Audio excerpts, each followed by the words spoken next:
There's your clap. Okay, now you need some rambling or something? No, it's okay. Let's just get started. Everyone needs to shut up and we can get started. Welcome to the kitchen table. Today we are gonna rant, and you can listen to the rant. We're gonna talk about moving forward and I don't know how to say it as we didn't say it earlier, but getting busy and stop just sitting down and doing nothing. We're not having a sex talk. Yeah. So I don't want people at home to think we're having a sex talk. That's not what I was referring to at all. No, but when you say getting busy, it's kind of one of those like, oh boy. Getting busy in life, like getting things accomplished, moving forward, leading your house, getting married. There's a lot of you two are going to be doing this year. Having a child. There's the a lot elder of things. statesman of marriage right here is worried about you. Yes. I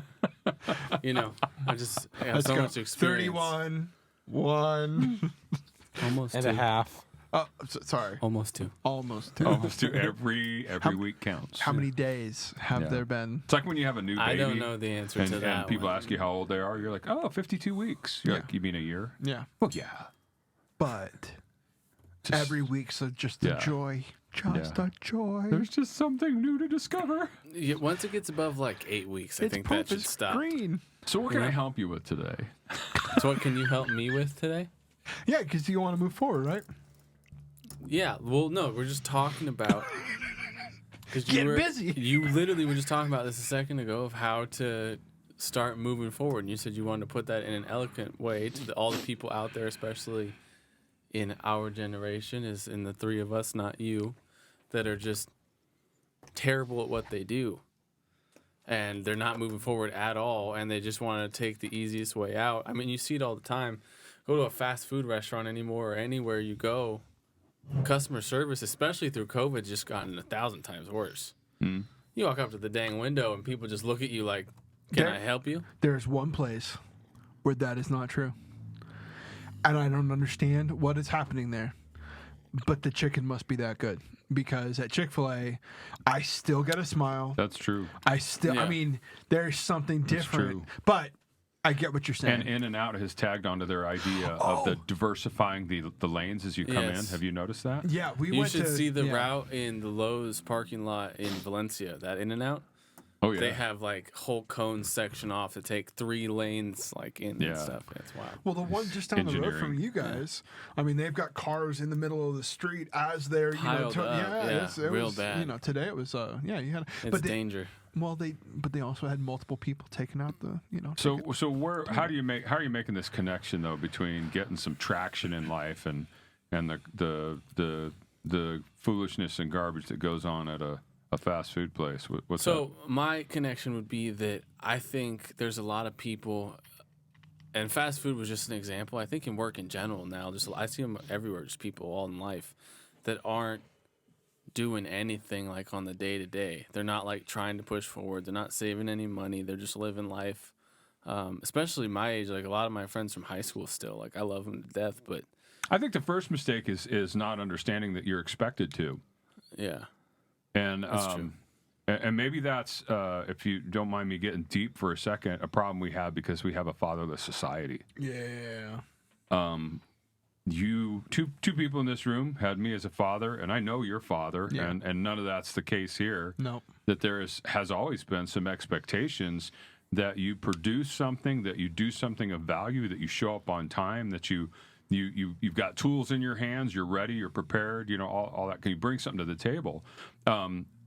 And the promise has been made, again, I know by your dad and me to my sons, is that at any point in life, if I find you shiftlessly, in your sweats, living on somebody's couch, sponging off the world, I'm going to put my foot somewhere. It's not going to be real comfortable for you because I just I'm not going to let you do that to yourself, because I see people do this all the time right now. They're just cruising it. It's no big deal, man. They don't need to panic. There's no hurry. And then they get up on 30 and they realize they have done nothing in their life in those years, no prospect of really having a meaningful relationship or being a person that's pivotal to anybody.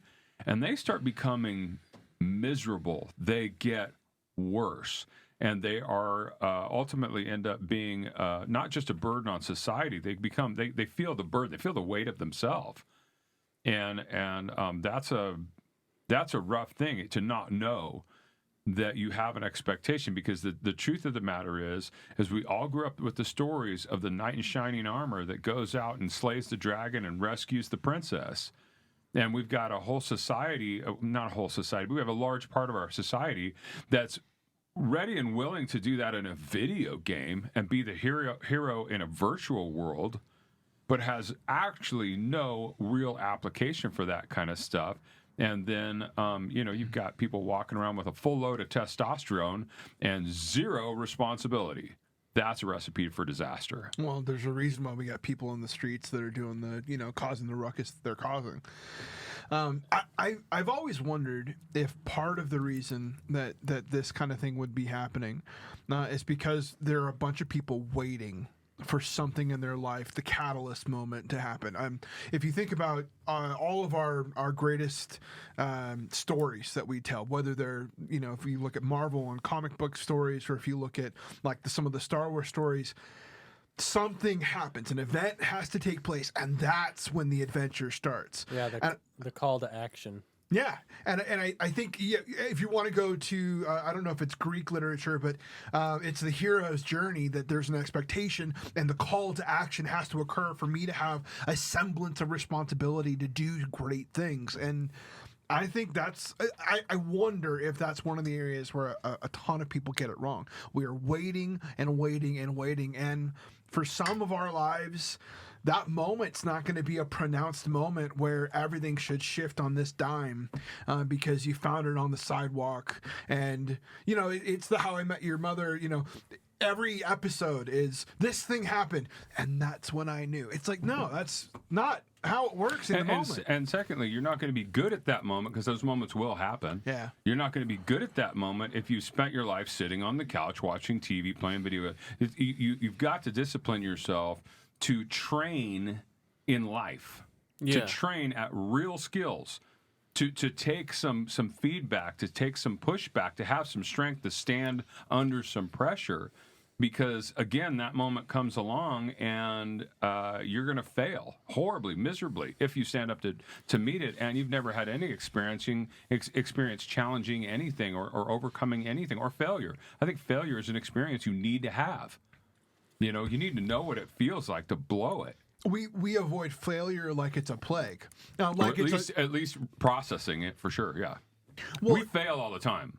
Okay, but what I mean is we avoid putting ourselves in situations where failure is not only a likely outcome but almost predetermined, because we don't want to lose one of our lives. If we want to go back to that game idea of, I think all of us are trying to avoid the embarrassment. We were talking about it the other day. We're pushing forward. You do a lot of sound for the church. I do some of it. We're raising up some other guys. But one of the conversations we've had a lot often is we don't want to be on the worship fails compilation on YouTube. Yeah, and it's one of our main goals. It's a primary goal. Now, someone's going to go back through our archive. It's going to be bad. Find it. No, wait, I found it. Scrub it right now. Yeah. But there is this desire to not be made fun of, or not have that embarrassment, when the fact is all of us are going to do it. We're all having those moments. It just sucks that we live in a time where now you can have to relive that failure on video over and over and over. So I don't know. I wonder if some of it's a product of our times, and I wonder if that's an excuse. I think people too, like you said earlier, they don't have good role models, because when did the American dream go from being I want to have a house and a job and be able to pay my bills and build something for my family, to I want to be famous and have to make a song and make $1 million. Robin Leach. Yeah. Robin Leach. Okay, so for anyone who has no idea who Robin Leach is, me. The rest of the people in the room, other than Lifestyles of the Rich and Famous. Okay, that's a song. No. That was a show. Oh, okay. That was a show. Really hosted by a guy named Robin Leach, docu kind of style, where he went into other people's lives that were rich and famous, had yachts and mansions. So this is MTV Cribs for your generation. Yeah, but it was earlier than that. Okay, it was earlier. I was a young kid when they were doing this stuff. By the way, was cable a thing? Yeah. There were cables involved. I don't know. It wasn't rabbit ears. I know that. But there, and it became that thing of just vicariously wanting to live in someone else's house, shoes, lifestyle, whatever. And then we're sold this, pardon the expression, but we're sold this pile of crap that you can be whatever you want to be. Actually, you can't. You can't.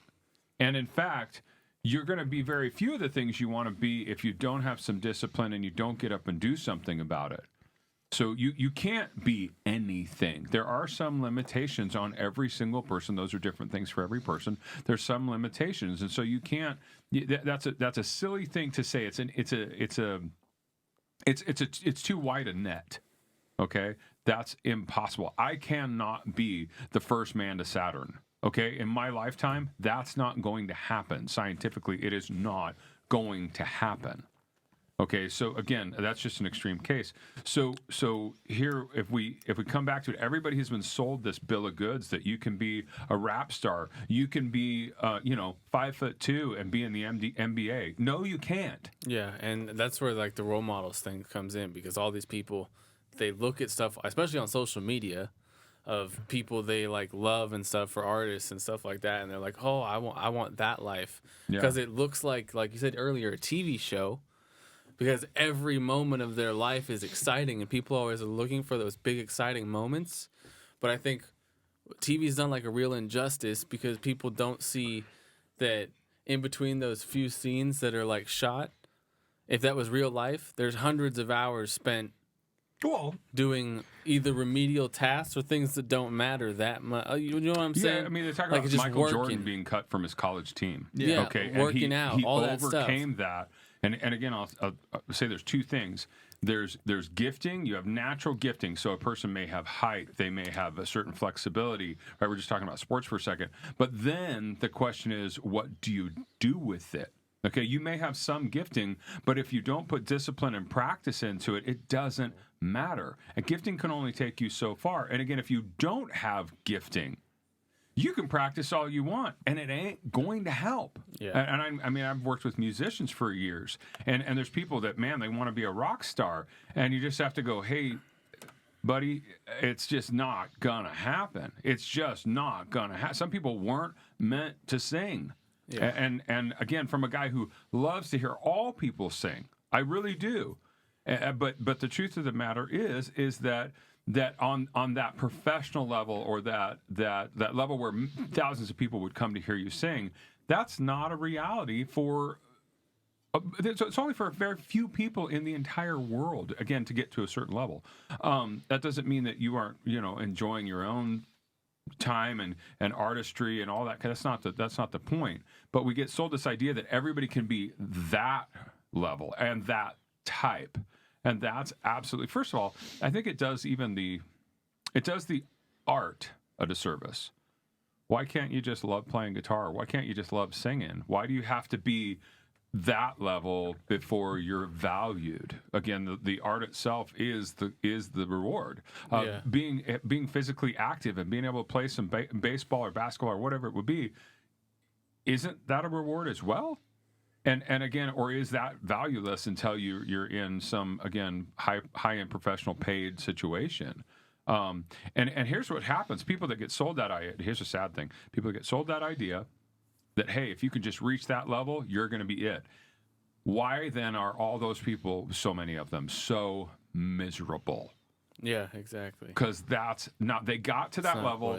They said, "Man, if I could only win an Oscar, then I will finally be validated." And they win an Oscar, and the next day they are the most miserable human being on the planet because it didn't fix their problems. That's not winning an Oscar, winning an award, that's not the goal. I think you got to fall in love with the process. And going back to where we started, that's what I mean by this. You were raised, Aiden was raised, Austin was raised with fathers and mothers, but with fathers that were training you in the process the whole time.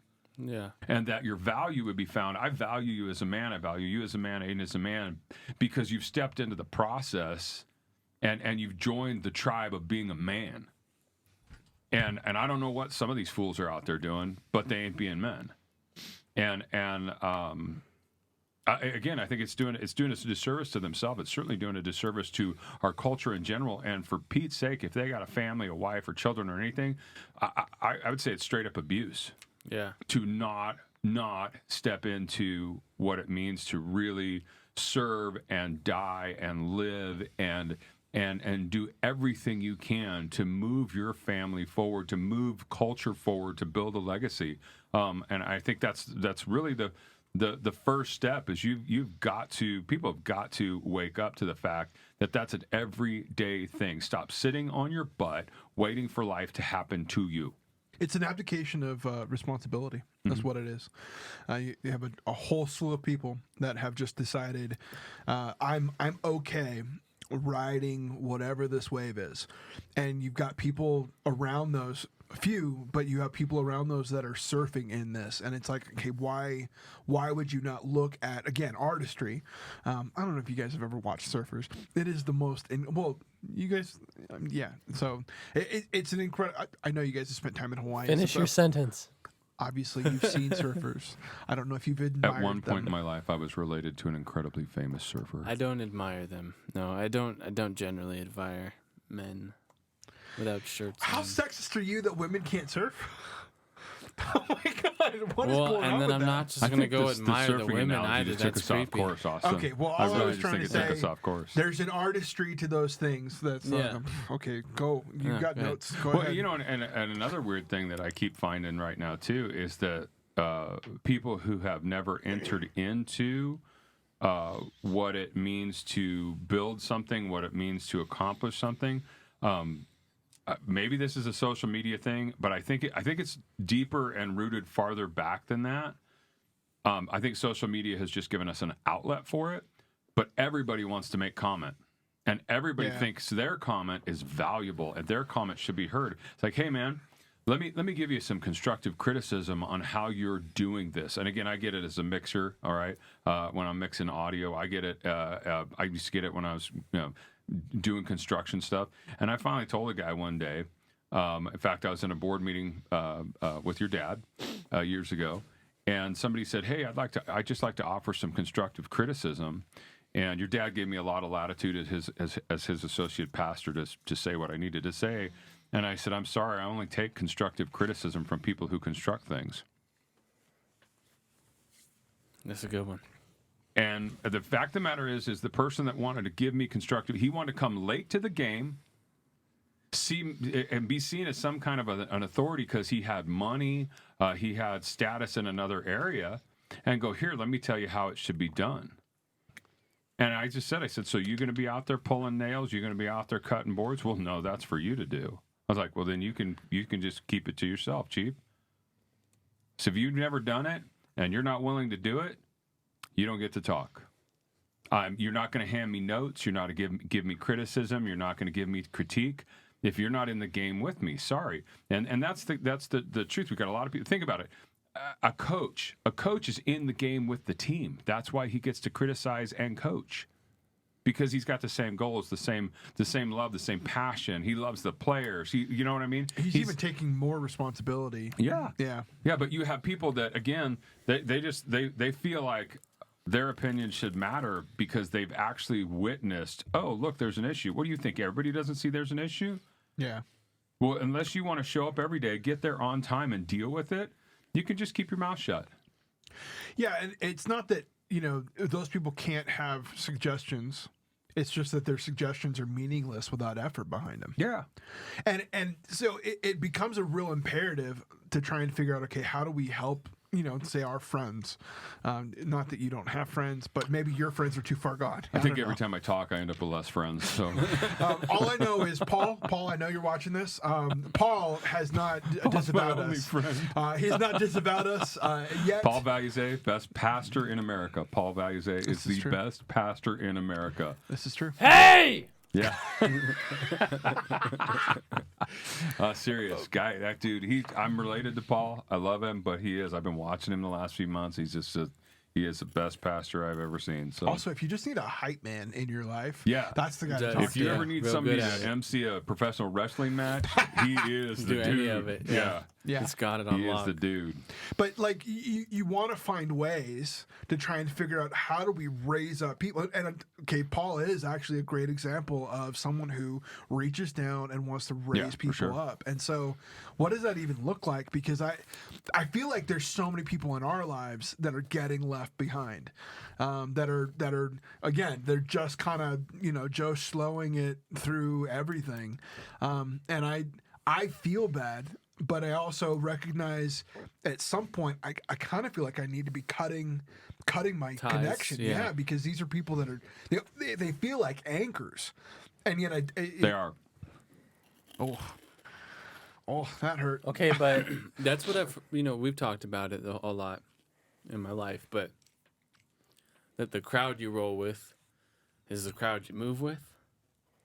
And As they move forward, you move forward. as if they stay back, they either have to disappear or you stay back. You play with people that are better than you. You want to get better, you want to move forward, play the game with people that are better than you. That's the truth. Yeah. So if you're spending all your time trying to, wake up a dead horse and get him out on the track, there goes your life. This is why I hang out with all the guitarists at our church, because they're all better than me. No, but I that is true, and It's not my responsibility you're saying. to make a man who should already be a man to make him stop being a boy. yeah. It's not. I raised my boys. They're men now. It's not my responsibility to continue to raise boys. And so I will challenge you and tell you to step up to the plate. I tell you what, I have had two people in my life that came to me years ago and said, I realize I have not been challenged well, I haven't been raised well, and I am way behind the curve. I've had two people do this to me. And they said, I've been praying about it, and I basically want to hand you the knife. From now on, anything you see in my life, if you want to challenge me on it, or you want to cut me up and tell me what I'm doing is wrong, and put your foot in my butt, I want you to do it because I want to move forward. I want to change. And both those people, I was like, you're really serious? Because if you're serious, I will do it, and I won't apologize every time I just rip you in half. I'll just do it. And both those people said yes, and I'm going to tell you, both of them have done really well, but one of them was a mess, was almost completely homeless, was sleeping with people they weren't married to while going to Bible college, right?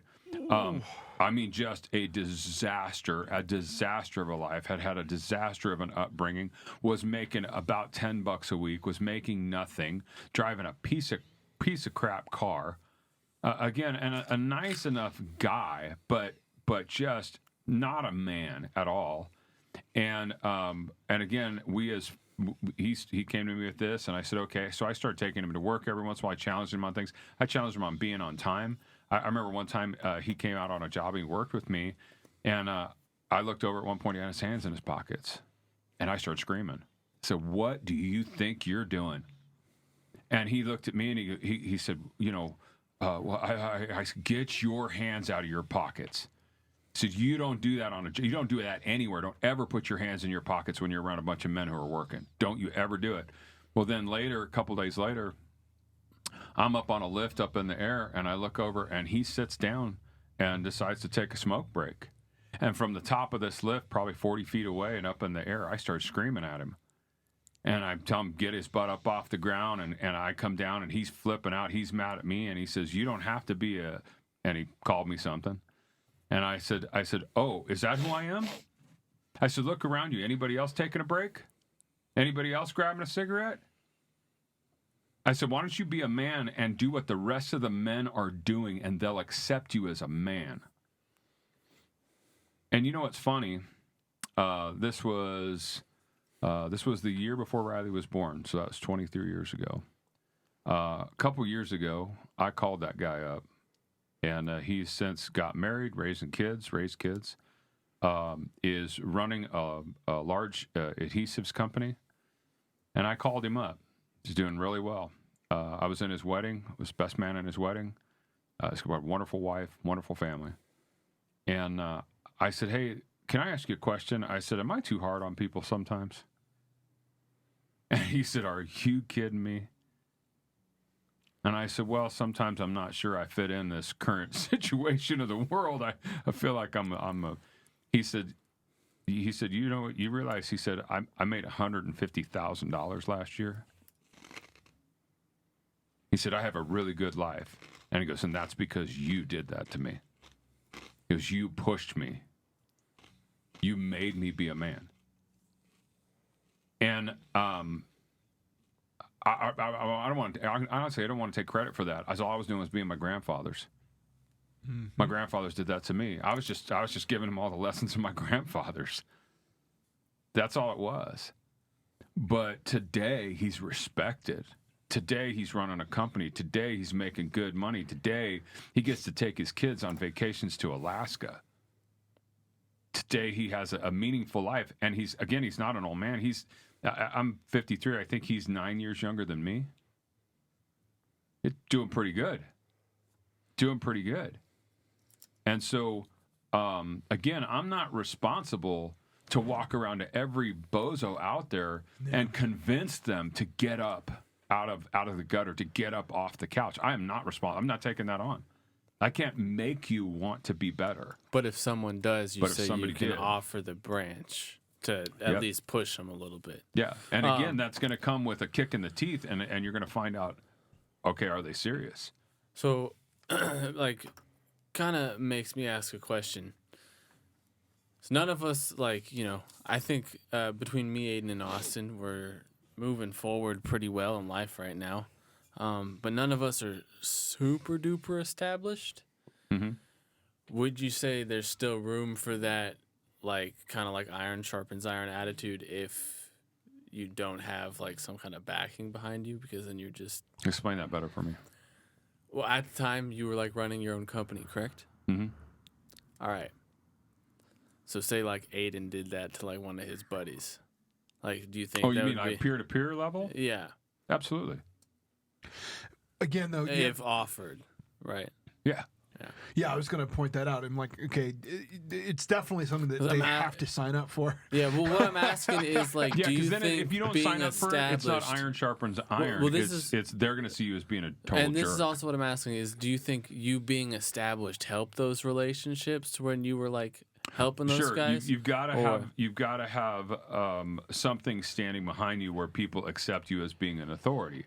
So then, for those who may be, I guess, in the other guy's shoes, to look through their eyes for a second, if I was someone like that, or even who I am right now, where I'm still trying to establish myself, the question would be, so people like that, would it be easier to leave them, I guess kind of sounds bad, but like Austin was saying earlier, cut them off so that you can push forward and establish yourself with different people? I had to do that. Yeah. And again, I'm not responsible to go down with your sinking ship. Yeah. And so I went through high school with friends of mine that were, again, I enjoyed. They were great friends. Yeah, a couple of them very close. Bar one of them, I've never really met any of your friends from high school. So that's kind of what I think about, because I have buddies from high school that I just still hang out with, and even from college and from prior work and stuff like that. Everybody does this. You kind of start getting a life, and your friends change anyway. Yeah. But a few of those friends I kept.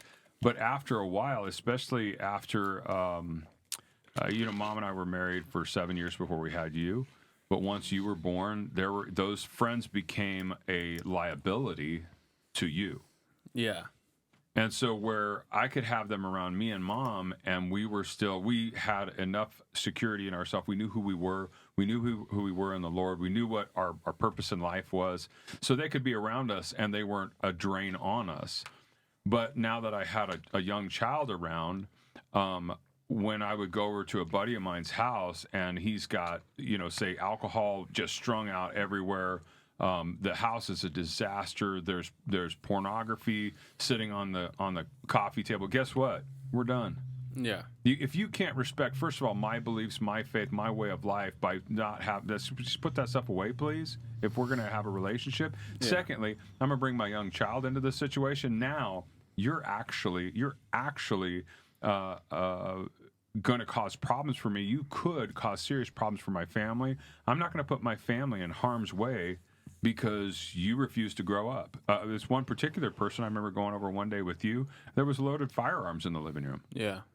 And again, I have firearms. We don't leave them loaded in the living room. We don't leave them where little kids can get them, for Pete's sake. And again, it was stuff like that sooner or later, I'm not gonna make my family pay the price because one of my friends refuses to grow up. Guess what? That friend's gonna leave. Yeah. It's a prioritization of what's at the center. I've experienced that a little bit. I've had, not to get too much into detail, but I had a friend one time ask if he could like stay with us, and you remember that. And I had to talk to Kate about it and talk to you about it just because it was awkward, and you just had to cut that person out a little bit just because it'd be dangerous for the family, kind of, But Yeah. Yeah, and people act like, well, that's not Christian charity. Oh, my foot, it isn't. yeah, I think, like you said, there's probably a point where that becomes Christian dangerous. charity doesn't ask me to Put again children in trash harm my and- children yeah, to save somebody who really doesn't want help. They want a place to crash. yeah.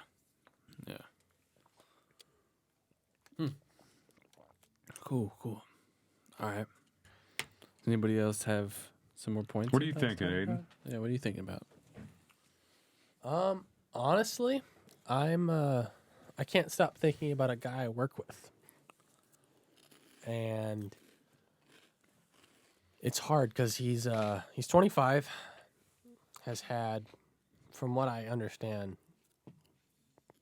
15 different jobs. Mm-hmm. Really hardworking guy. He wants to work and he wants to make a better life for himself. But there's just certain things where like he can't overstep, or he can't get over. Mm-hmm. He's not Christian, so that's a big one that like I can't stop thinking about, is how much further along he would be if he was in a church. Mm-hmm. And again, it's hard because he is a very hardworking person. And If you're not a Christian, in addition to a church being a group of people that worships the Lord, they're a group of people that are committed to growing together in all aspects And of helping life. you. Yeah. Well, At church, sorry. Go ahead real quick. Well, I just remember as a kid it being church work days, Yeah. where I was walking around as the 10-year-old with my hands in my pockets, and Dave Miller, Yeah. who's a plumber by trade, Dave Miller walking up and being like, "You don't do that. Yeah. Yeah, that's what a church does. Put something in your hands. Yeah. Look busy. Yeah, at look least, busy. at least look busy. But so what's going on in this guy's life? he's just, doesn't have a girlfriend, is very committed to never being married, What's his reason for that? doesn't want to be tied down. There you go. And I just, like I said, it's hard because he's a really nice person. If I even as an employer, if I had somebody come to me and tell me that was their general attitude about something, I would have questions forever about how much I was going to commit to that employee if that was their attitude. Again, not about, hey, I really think that marriage isn't for me, but if that's their explanation, it's like, well, what else do they want to be not tied down to? Yeah. Yeah. That doesn't say anything about stability to me. That doesn't say anything about legacy and long-term commitment to me. Yeah, and I just can't stop thinking about him and then there's another person that I work with that's actually younger than me. He's 19. He has a full-time job. He's not part-time. Again, as far as he's not Christian, doesn't go to church. He just kind of wants to, again, he's 19, I don't know, but he just wants to go have fun and hang out and doesn't want to get married. And when they found out that I'm engaged at 20, they're both like, "Oh my gosh, you're crazy. Like you're way too young to do any of this stuff." And Because they're experts. Yeah, they know That's- a lot. that's what's so weird. And it's funny because like I have my boss's boss. Experts at avoiding. My boss's boss telling me that he got married when he was like 19 and that he thinks that what I'm doing is amazing and Yeah. I shouldn't let anyone tell me any different. Yep. And so it's sitting there. It's just like, but why do these younger people not hear that and go, huh? Maybe someone had it figured out. Maybe the guy in charge just might know what he's talking about a little bit. That's not what I asked. What I asked was, why do the younger people that think that I'm crazy don't hear that? Because he said it in front of them and go, Because they don't respect what him. I just said, and listen to the guy that actually has something figured out. No. I think both of them think they know better. Yeah, exactly. They don't respect him. They respect him. They respect Tolerate. their opinion. Yeah. A million. It's a self-centered, selfish mindset. Absolutely. Yeah. So it's just hard because, again, one of them is further along in standards as. Well, that'll tell you two things too. A couple things. First of all, how selfish people are because they're thinking of them. But secondly, this. You said the one guy was really hardworking. I know a lot of hardworking people that are willing to work really hard, but you need more than that to succeed. Yeah. You need more than that to succeed. If it's just, I'm a hard worker, but you have no initiative and you don't create anything and you don't think further down the road and you aren't thinking legacy and building something and beyond yourself. I know a lot of hardworking people that are selfish. It's all about themselves. Everything is about what they need. Everything about is what works best for them. And you know what? I watch people like that. They go to job interviews and just one after the other, they get declined. Why? Because they're not a team player. Yeah. They have no sense of vision down the road. They have no idea of legacy. And they're hard workers, but no one cares.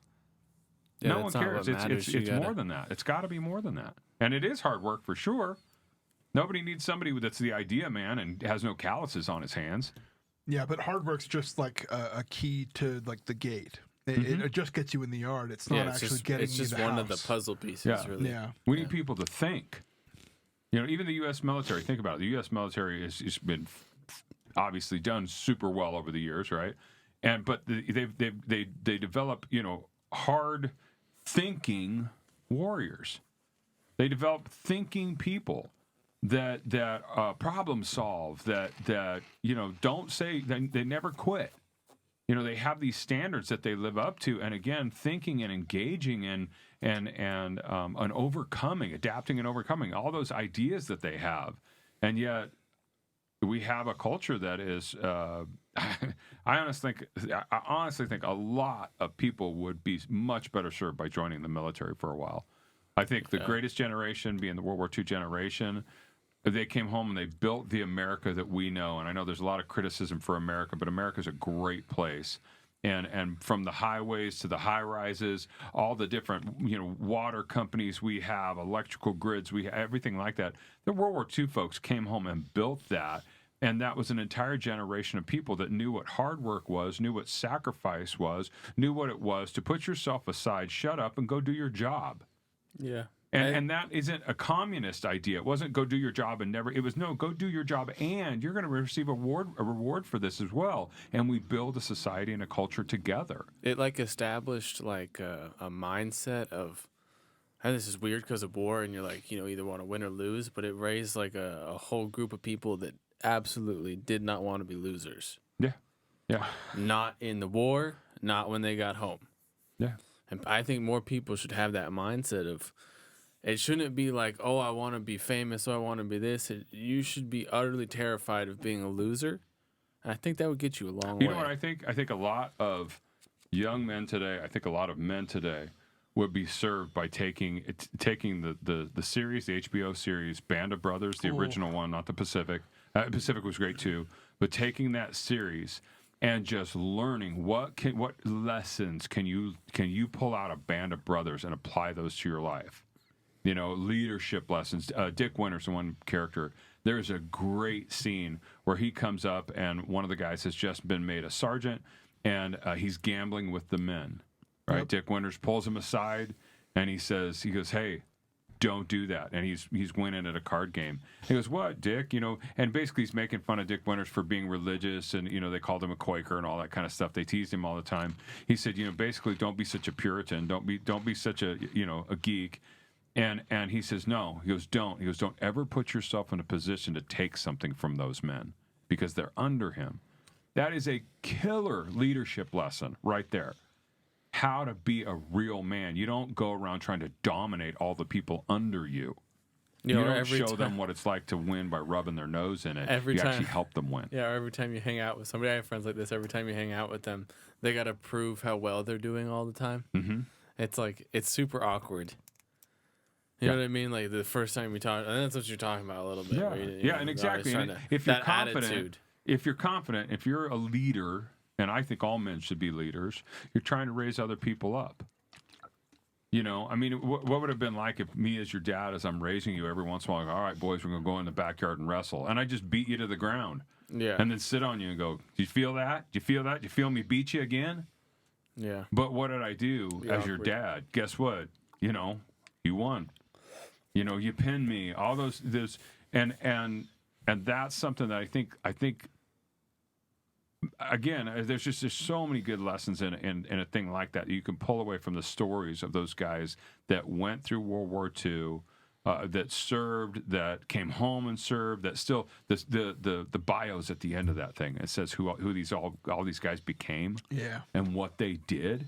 Yeah, you know, they went and destroyed Nazi Germany. They kicked Nazi Germany out. They liberated these camps. They liberated whole nations. They survived this, and they were victorious. And then they came home and did their job. They built construction companies and started news organizations and started, you know, managed factories and raised families. And again, these are that's what a real man does. And again, I think we've got a real epidemic of people that have lost their identity. You know, we talk about gender roles right now. You know, well, that's not your identity. Hey, you lost a large part of America lost their identity a long time before they couldn't decide whether they were a boy or a girl. Yeah. Long time ago, they lost their identity, a lot of them. Explain that a little bit. Well, right now, you got a bunch of parents that, again, I've just heard this, and our current president, you know, he says, hey, if a 4-year-old wants to decide they want to be a boy rather than a girl, I mean, just some of the crazy stuff you're hearing, right? I've heard celebrities say, you know, I'm not going to tell my kids they're a boy or a girl. I'm going to let them decide when they're 8 or 9. That causes so much confusion and damage. Yeah. And so in addition to that, though, then we also have this pushback saying, well, that's not appropriate. That's not right. Well, again, the problem is, so you are a boy or you are a girl because biologically that's what you are. But we haven't defined what that means for people either. We need to actually define what it means to grow up and grow into being a man. We need to define the moment that you're welcomed into the tribe. That you turn a certain age or you accomplish a certain thing, and now we look eye to eye instead of you're a child and I'm a man. You're just a boy and I'm a man. And I think we miss that. We miss those rites of passage. We miss that importance of being part of the tribe, the fraternity of being a man or a woman. And again, we get flipped out because we're worried about, and it rightfully so, about, you know, a man who says he's a woman being in a bathroom with a little girl. Yeah, we should be concerned about that for sure.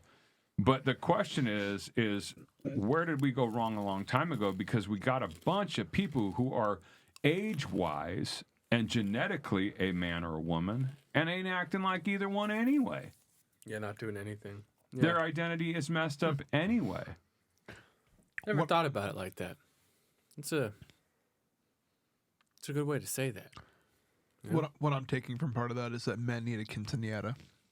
They need a quinceanera. Yeah, men need a quinceanera. We need a welcome to adulthood moment. We need a welcome to the club, boys. With the band and the music and everything. And the dress. Yeah. I'll get you a dress, Austin. I know you will. A big, pink, fluffy one. But yeah, I think it'll go good Isn't with that a ginger what a beer. bat mitzvah is? You don't wear a dress at your bat mitzvah. That'd be weird. But yeah, technically in No, I'm the talking Jewish about culture, the quinceanera for men. Is that what a bat mitzvah? Yeah. is it bot or Is it bar or bot? I think it's bar mitzvahs male. yeah, Bat bat mitzvah is Okay, for females. female. Oh, so I was right with the dresses. So isn't that a bar mitzvah? Well, in that culture, but I'm not. we're American. I'm not Hispanic, so But I don't have quinceaneras in Well, my okay, particular. so I'm actually Jewish, What would though. that look like if we're rednecks? You know, like, you know, you put everyone on the tailgate and get out some shotguns. I mean, I don't know. Like, what is it? Yeah, I Not think that I think we're- at 14 well, you we're go kind out. of redneck. you at 14 you go out to the little redneck when. You're 14, you go out to wherever and you get a beer in your hand and you get a beer on a post and you shoot the beer and it explodes and then you drink the beer. Yeah, I'm gonna let you try and pass that through Congress. Yeah. But I mean, really, our latest gender discussions and gender issues are just the latest iteration of a problem that has existed for years. Did you hear Glenn back in the last week? He went through all the genders that are listed on the NYU website. I didn't hear that. Oh my gosh. He goes over and literally all they're doing are, this is the name, this is a title of it. Look it up. What is it? And then they go through and it's like, so like 19 of them are, so they're basically this. Oh, okay. So all of those just kind of all encompassing, depending on which encompassing you want to be encompassed by. Yeah. Okay. Yeah, he goes through it all and it's hilarious. And there's this elusive idea of what everyone's gender is. That's why you have to put the pronouns out there. You know, we saw Gina Carano get in huge trouble for for not doing that, and they said she's making light of it. It's like she's not making light of people. I don't think that's what she was doing. No. I don't see that at all. She's not, doesn't seem like that kind of person. But the idea that we have to, again, go after some crazy rabbit trail fine-tuning thing for every single person rather than just say, I'm a human. Can we just start there? I'm a human and I'm a male or I'm a female. That is how we genetically exist. Also, she was an actress in Star Wars and was basically acting like she was a droid. So, do droid lives not matter? I'm just saying. Sorry. All right. Riley's like, wait, hold on. Austin's going to get us in trouble. Droid lives matter. No, they don't. Apple lives matter. Ooh, sick burn. Oh, are droids even phones anymore? Ask Brian. Droid. Brian. They are. No. All right, beautiful. Smartphones, I think phones, this was and a good droids. talk. Hopefully, it was a quick talk. You guys, Hey, I hope you all here's a liked question, it. though. Hey, what? So what do you do? So what do you do? Yeah, what's your takeaway? What do you do? I want to hear your takeaway. How do you get over the hump? I think it's multiple stages. For someone who doesn't, like, say they're just blind and they, by themselves, they don't have a good father figure. And you got to land a role model, and a good role model, not like some social media rap star or something like that. Someone who's like a Casey working Neistat. hard. Yeah. No, you need a real role model in your life that's doing something, has accomplished something. Whether that's build a family, send kids off to college, and bought a house, that's still accomplishing something. You can have a role model. Accomplishing more than most. That's a lot. So find a role model. Realize, I think one of the biggest takeaways you can realize is that every day your life's already happening. Mm-hmm. So keep conscious of that. That every day is something to do and to move forward, and every day is part of the process. Like you said earlier, fall in love with the discipline. Mm-hmm. So one of the best things you can do is fall in love with the discipline of every day. That's your life, and you're living your life, and you're working hard. And just push. You got to push, and it might be hard for a long time. I'd say this too, and I think you're totally on track. I would say this though: the role model needs to be able to. You need to be accountable to them, and they need to be able to have some kind of effect on you. Like you said earlier, with that has to be a buddy. real, within arm's distance relationship. Yeah. If it's some person on TV or somebody you read about, And that's that what I doesn't was work. saying. Don't use social media. It's Don't gotta use be anything somebody like who that. It has to be real life. Who can straighten you out. Yeah. Who can put the hurt on you somehow.